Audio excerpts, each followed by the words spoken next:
Out to do a little pre-fishing. It's early in the morning. Stopped on one spot. I came here and pre-fished about a week ago, and I found something I really like to do. So one of the key things in practice is try things that you're not used to. You know, for example, if you pan over, this is a main river ridge, and normally it doesn't have this grass on it, but since the water got real low and they raised it back up, a lot of this grass grew up, and now it's flooded. And normally I wouldn't fish this, but you know, you just got to try different things. Practice. This is not the day to fish stuff you plan on fishing in a tournament. There's stuff today I'm not going to go to. I caught a few fish on some stuff, and they just hold fish for me, so I'm not even gonna drive by them. So we're gonna try a few new things and experiment and expand on what we found. That's the two things you need to do in practice, along with cover as much water as you can. You know, if you're fishing soft plastic stuff, it's important to move fast. It's always cover water, move fast, move swift. And I'm fishing the river channel side of this because even though it's been kind of cool lately, these fish, it's still summertime. Water temp's still warm. They want a nice drop to the main river channel. And this is an actual river channel, but it's not the main river channel in the main lake, but it's a good drop, and that's what they want. They want to be back close to deep water. So we're going to keep trying a few things. Normally I don't fish this, but you never know. And I also want to get a look at this grass and see how much some of this has got water on it. Maybe this is going to be good flipping or frogging grass late in the day. So it's always good to just experiment around. And like I said, come tournament time, every fish is important. Every fish. We're fishing a single day tournament, so with what I found the other day, I think there's a chance I could really do well in a single day club tournament. So we're going to move out, move in, fish close to the grass, fish on the outside where there might be some of this stuff submerged, and see what we can come up with here. See, I'm coming up and I'm looking at some of this and I'm seeing if some of this is good flipper grass, but I'm not going to flip it yet. I'm just going to spinnerbait it still. It's still early in the morning. This would be good frogging.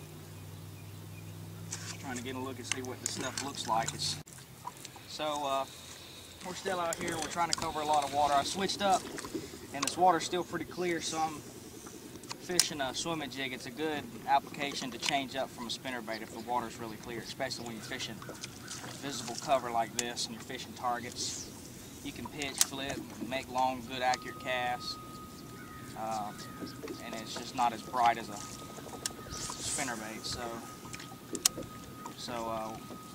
we're still covering some water. Like I said, this lake is honestly a little bit like a new lake for me right now because it's so different than normal. I'll give you the situation. This lake is Lake Jackson in Georgia, and this lake has spotted bass and largemouth. It's got a very good population of both.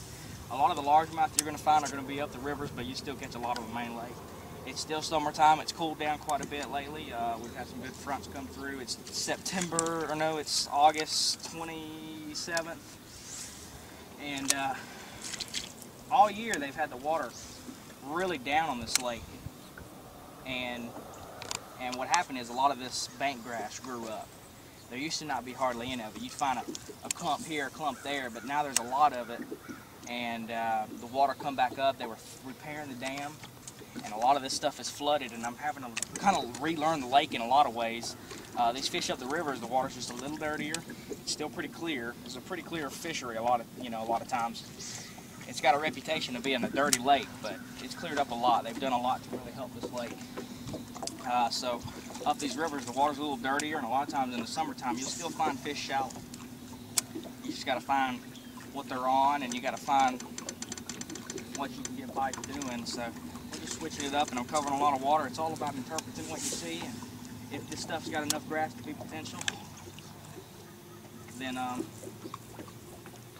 I'll slow down a little more. If I see a lot of bait in an area, I haven't seen much, then I'll slow down. But right now I'm speeding. I still stay really fast on the trolling motor most of the time, just because I'm trying to get a clue of where there's some bait, there might be some fish holding. It seems like a really good spot because a lot of this grass has got enough water on it to hold fish, and every now and then I'll hear a splash of something, either a duck or something, or maybe a fish. I'm not sure. I think it's ducks or something in there, but it's everything. You got to interpret everything. It's all about efficiency. You don't really want to change up techniques too much. You just want to keep covering water and interpret everything. That's why good electronics, I don't have the best up here, but seeing if you see bait, and if you see it, you need to slow down, change up.